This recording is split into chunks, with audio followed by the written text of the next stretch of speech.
Can we have another big round of applause?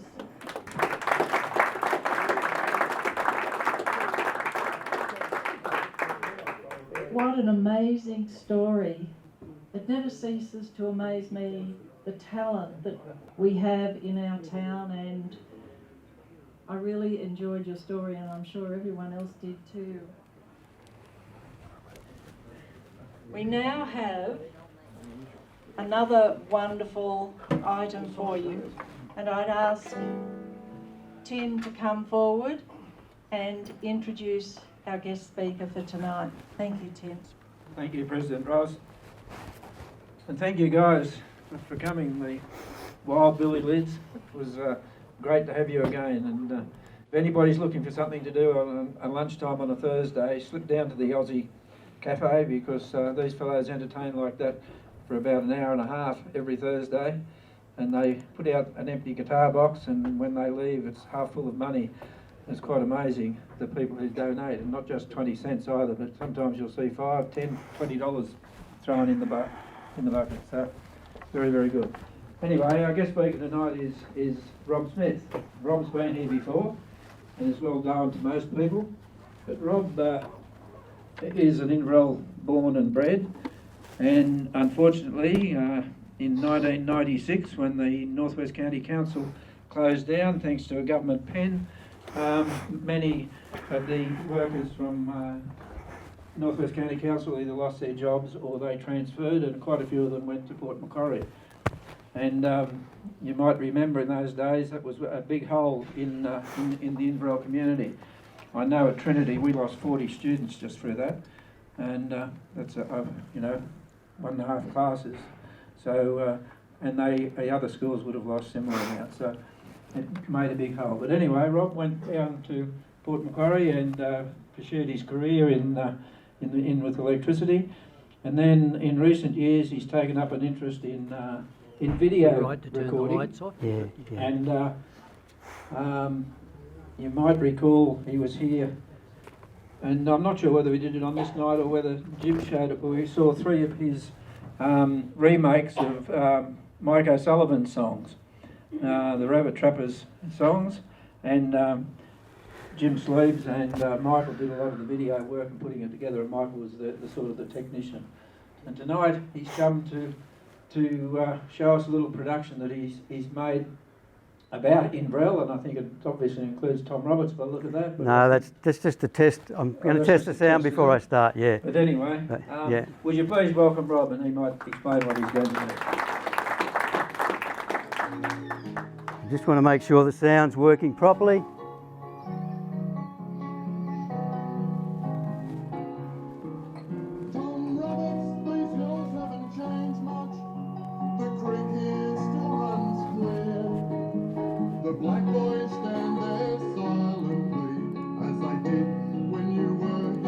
Sorry to chop you off in mid-stride there, Michael.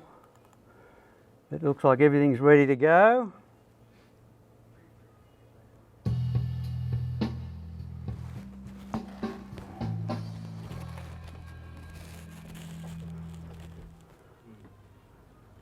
Well, ladies and gentlemen, it gives me great pleasure to be able to speak to you tonight about a song that was launched on Star FM radio today. A song that my son and I wrote. And I'm just going to give you a little bit of the backstory to that song before I play the video that goes with the song. And this video hasn't been seen by the public yet. It's only been seen by a few close friends and family, so you're the first big group that's seen it. But to tell this story, I want to go back to October 1987, because I think that's probably where it started. When a Tenterfield boy was on a plane from Los Angeles to Sydney. And it was 1987, just before the bicentenary year. And this Tenterfield boy composed the lyrics to a song called Happy Birthday Australia. And this Tenterfield boy was not the boy of Allen who wrote I Still Call Australia Home. It was our own Michael O'Sullivan, who we're lucky enough to have with us here tonight. So Michael composed the lyrics to that song And now let's just jump forward to February 1988, when my wife Ruby gave birth to our firstborn, Dylan Joseph Smith, on Valentine's Day in February 1988. And one of the gifts that the new baby received was a signed 45 vinyl record of Happy Birthday Australia from Michael O'Sullivan. So it occurred to me that this journey for a father and son team to write a song probably started on that plane flight, Michael, back in 1987. I met Michael in the early 80s when he came to Inverell to work. We're both keen fishermen, and it was Michael's brainchild that Inverell should have an event like the Australian Inland Fishing Championships. And I helped Michael to formulate some rules around that, and specifically, as was my bent at the time when I was writing for fishing magazines, I wanted to see a catch and release component included in the competition. And I'm really delighted to say that now, 30 years later, catch and release is more the norm than the exception. And so it's really good to see the younger generations coming on and looking after our fish resources much better than some of the old timers did. But anyway, that was the gift that Michael gave to Dylan in 1988. So between 1988 and 2017, I won't go through the whole saga of my life in that time, but I'll just touch on a few things. We lost touch with Michael. He left town. Ruby and I had 2 more children, so we've got 3 boys, Dylan, Matthew and Ben. And at the age of 35, I decided that I wanted to start learning the guitar. And we also have in this room tonight the fellow who taught me guitar, Bernie Killen. I didn't have any great ambitions with learning the guitar. I just wanted to learn to strum a few chords and sing songs around a campfire, which Bernie taught me to do. After I thought that I'd gone probably as far as I was going to go with the time that I had to dedicate to my guitar practice, etc., I handed over my lesson slot to Dylan, and Bernie taught my son Dylan to play the guitar. And then, as Tim has already pointed out, I got a career move. I didn't think it was a great move at the time. I would have been happy to stay in Inverell, on our little block of land out at Elsmore till the day I died. But anyway, I was commuting to Port Macquarie backwards and forwards every week, and I thought, if I don't stop this, I'm going to kill myself, or there's going to be a marriage breakup. So we reluctantly moved to Port Macquarie, where the boys finished their schooling. So there's a big gap in my relationship with Michael O'Sullivan from about 1988 to 2017. And in 2017, I was listening to Macca's show Australia All Over on the ABC radio Sunday morning. And I heard Andrew Fuller ring. And he was talking to Macca, and during the conversation he said, "Oh, of course, I'm pleased to say we've got Michael O'Sullivan back in town now." And I said, "Mike O'Sullivan's back in Inverell. Next time we go to Inverell, we have to look him up." Well, we did find Michael in Inverell the next time we came up, and I must say it was a shock to go up to McLean Nursing Home to see Michael. We had a lovely conversation with him. I was very sad to see the state of my old friend, and I took some photographs of him, and the drawing that you see there is from one of those photographs. And Michael told me later that he weighed 48 kilos at that time, and he was basically brought back to Inverell to see out his days, which weren't expected to be very many. And anyway, we rekindled our friendship, and I felt at the time that I was disappointed that Ian McNamara no longer played Michael's songs on the radio like he used to on many Sunday mornings in the 1980s. So I started to put together a music video of one of Michael's songs called The Rabbit Trapper. And one thing led to another, and I started to, on the next trip up to Inverell, I took Michael on a trip up the bush. We just had a bit of a picnic, and I took some photographs of him up around some of the old Tom Roberts haunts, up at the Newstead Wool Shed and the side of Bailed Up. And the next trip after that, went up with Robert Hardy up to Paradise, and we recorded a couple of songs, one of Michael's and one of Robert's, and it sort of went from there. I started to get really interested in the idea of preserving this musical heritage of Inverell in video format, and I was fortunate that we had the high quality studio recordings of this music already, so all I had to do was create some videos to go with the soundtracks. Anyway, that was in 2017 that I put together the little video, which was only a few still photographs, blended in with each other, to Michael's wonderful rendition of the Rabbit Trapper song. Anyway, all of my sons are keen hunters and fishers, and one weekend early in 2018, I was sitting around a campfire with my son Dylan, and I think he might have been encouraged by seeing the video work that I'd done with some of my musical friends in Inverell, and he said, "Dad, you know what? We should write some songs together." And I really did wonder how that was going to go, because Dylan is no doubt an accomplished musician. I don't call myself a musician, but Dylan is. But I wondered how that might go, given that Dylan's favourite genres of music are death metal and heavy metal. And this is one of his idols that we met in Sydney in 2006. But I try to go with him. I try to show an interest in all my boys' interests, and I can tell you that Dylan and our youngest son Ben and I are going to see the Metallica concert in October. Anyway, I did wonder how this is going to work, because the sort of music that Dylan and I had ambitions to write wasn't death metal, as I call it, angry music. It was to write some country songs. So the next thing was to have a discussion, what will we write about? And what style of music do we want to create for our first song? And it was easy for us to agree that we wanted to write a song that was a fairly heavy country rock style of music. And I knew that was sort of closer to what Dylan's heart would desire, something where he could bust out on his guitar. And so we decided it would be a fairly punchy country rock sort of a song. But what were we going to write about? Now, Dylan and I don't have any ambitions to be the next big thing in country music, but I do know that we love Inverell. I do know that we love the bush lifestyle, camping and outdoor activities. And I do know that whatever we might write in the future, it will always be a song from the heart, things that are near and dear to us, rather than just trying to churn out songs to meet a market. So I thought about it for a while, and it was a few weeks later.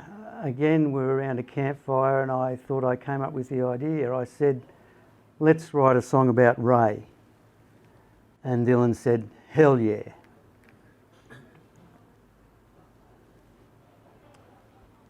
Ray Mepham, a farmer, grazier from Elsmore, is well known to this club because he's been honoured with a Paul Harris Fellow a few years ago. I got to know Ray when I finished university and came back to Inverell to work at the North West County Council, and I joined the local angling association, and that's where I met Peter Champion as well. And I knew Ray first and foremost as a fisherman, and above all as a very conservation-minded fisherman. And some of you may not know this, but Ray was the first private individual to breed Murray cod in captivity after the pioneering work of the New South Wales fisheries biologist John Lake. So that's a pretty big rap for a farmer. He's done all of this stuff off his own bat. He's created a fish hatchery out there at Elsmore. And I know that when I was a boy growing up in Inverell, there were no cod in the McIntyre River above the Wallengraw Falls. And now there's a healthy population of cod all through the McIntyre, up through Ray's Place, and even some golden perch. And all of those things are thanks to the untiring work of Ray Mepham. So that's why Dylan and I decided we wanted to write a song about Ray. Now Ray's going to be 89 this year, so in 89 years you pack a hell of a lot of stuff. But in a 4-minute song you can only say so much. So our song is not about Ray's contribution to the conservation of native fish. Our song is about Ray's contribution to Inverell as a person who kept an eye on the McIntyre River during times of flood. The McIntyre flows right past Ray's front door, so to speak, and for many years he's been a person who's been a guardian of sorts of Inverell until the automated and electronic flood metering system came in. It was Ray who used to put out the warnings. And to write about Ray and his contribution to Inverell during times of flood also fitted in with our idea that we wanted to write a song that wasn't sentimental. It was something you could get your teeth into and would have some pretty aggressive drumming and guitar work in it. And what better than to write a song about a magnificent, as much as it is destructive, natural phenomenon like a flood. It turned out to be a very complex project. I consider myself fairly handy with words, so I wrote the lyrics, and I even purchased a little MIDI keyboard to plug into my computer just to pick out the bones of a melody. But that was about it as far as my musical contribution went. I came up with the words and a basic melody, and then I sent some MP3 files off to Dylan, who was living at Gilgandra at the time, high school teacher out there at Gilgandra. And over the course of a weekend, Dylan played around with the sketches, the musical sketches that I'd sent him. He laid down a guitar track with his acoustic guitar, sang the lyrics along the lines of the melody that I'd provided, and then he sent me back an MP3 file. And ladies and gentlemen, I can tell you in all honesty that when I played the MP3 file that Dylan sent back to me, as rudimentary as it was, I got goosebumps and the hair started to stand up on the back of my neck. And I'm delighted to say that I just felt that my son had breathed life into the words and the basic melody that I'd provided to him. So the next big job was to come up with the arrangement, and that's all Dylan's work. The guitar work, he's got pretty good software for drums, and he did all the drum programming as well.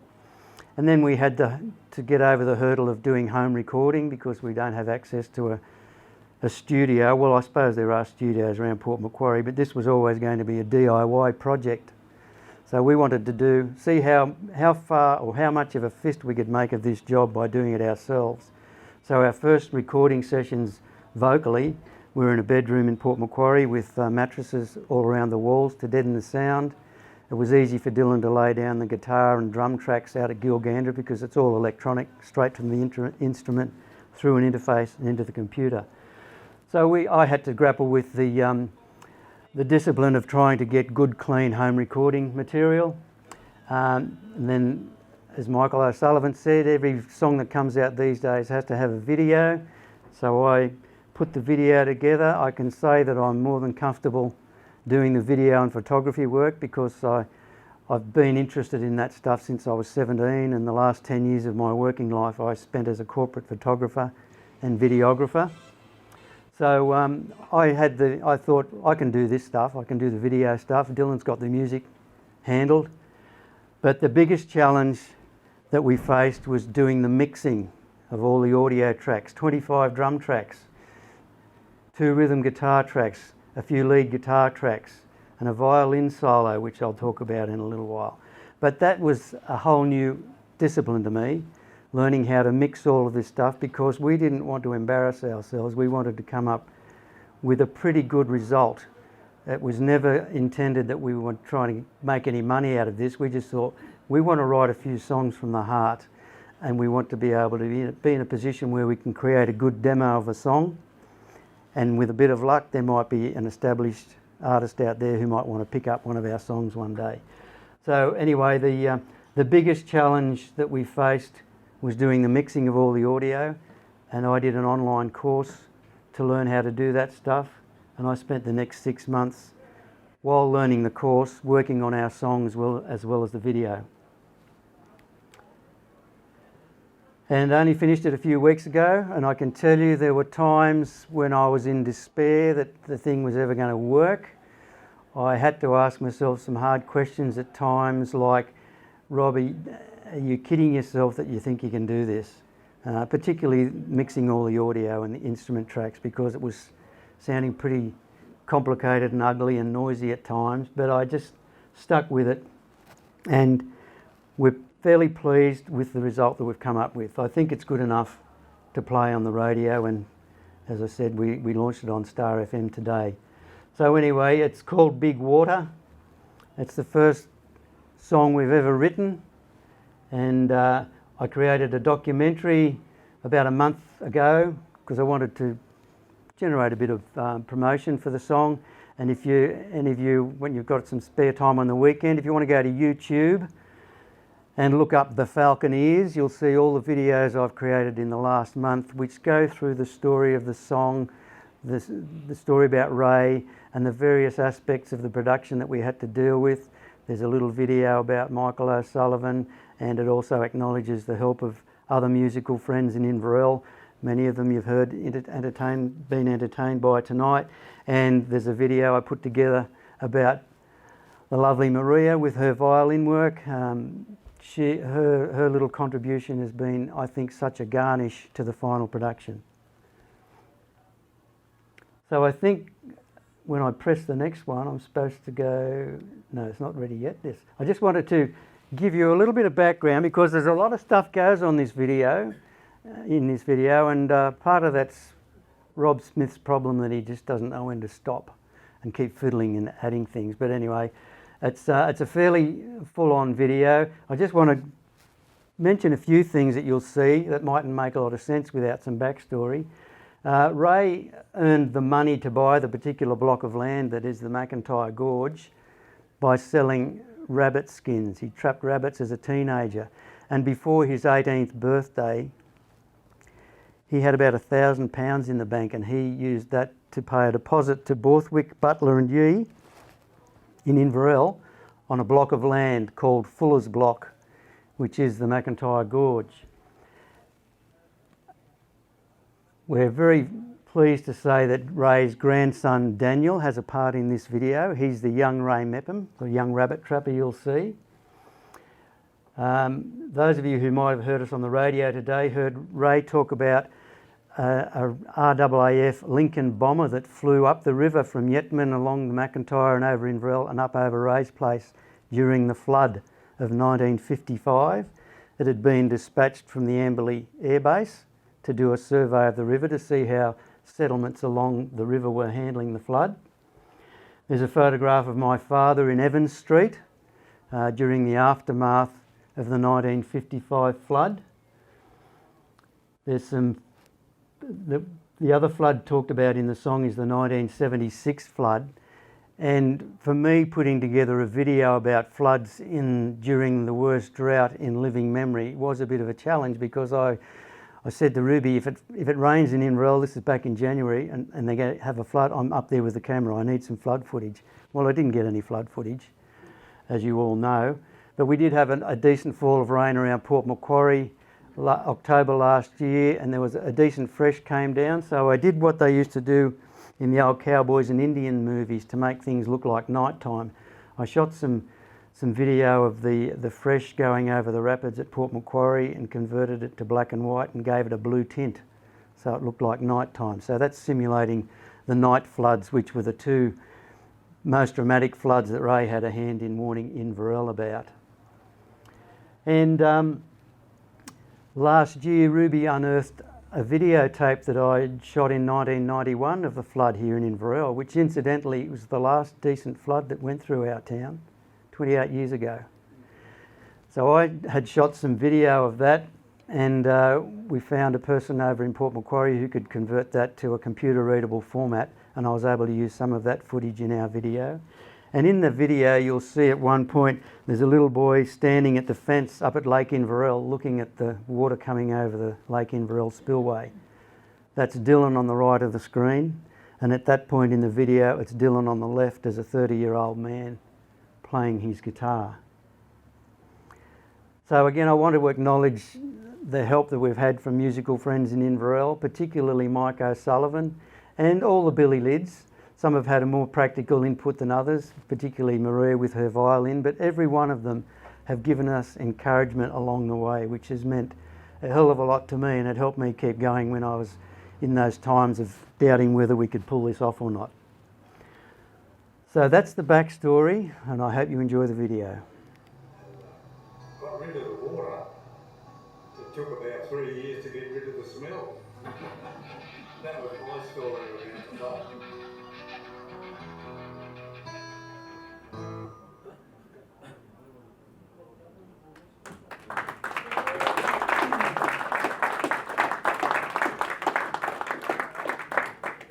Thank you. Can we have another big round of applause?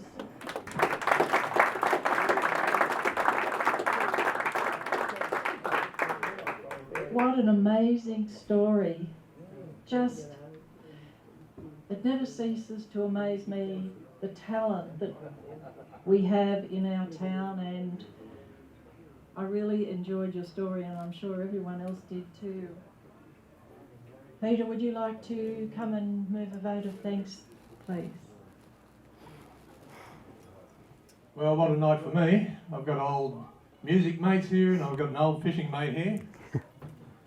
And it's wonderful that I can recount those stories of Ray's. Having been there myself with Ray many years ago, wandering around up around the top of the horseshoe, as it's called, above his place at the gorge there. And he was telling me about the floods. He was telling me about how he used to do all of the reports for the floods. I'll go a step further and I'll tell you a little story that you may not know, that it was in 1991 when we had the big flood. I wasn't at work that day, I was at home. My wife Carol was at work.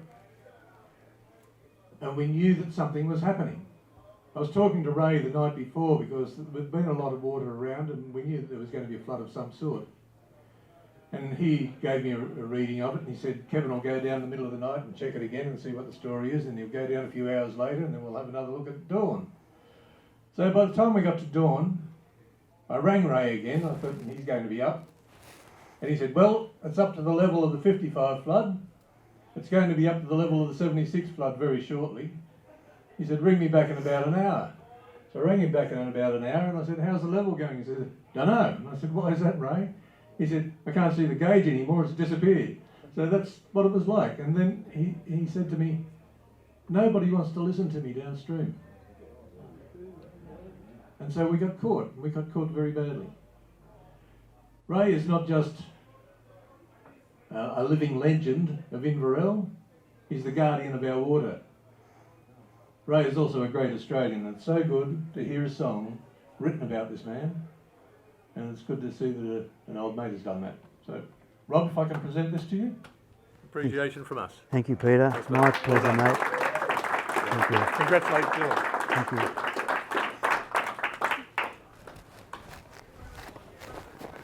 Thank you, Peter, for doing that. And thank you, Rod, that was amazing. So well done. Thank you. Beautiful work. I could hardly wait for the video to start.